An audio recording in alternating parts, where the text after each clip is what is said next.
This machine is suitable for dry product palletizing of simple block production line, which belongs to fixed site palletizing. The machine is fixed to run in the workshop, intelligently controlled by PLC+touch.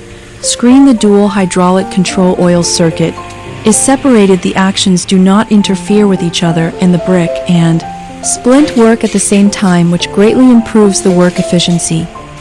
This machine is suitable for separating and palletizing the products produced on the pallet of the brick machine, which are close to a square in size, after being combined, and then transporting the whole stack to the yard for maintenance with a forklift after stacking.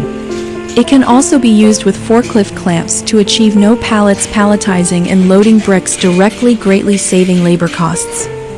The whole system only needs one person to operate. The daily yardage of bricks is about 1,700 boards.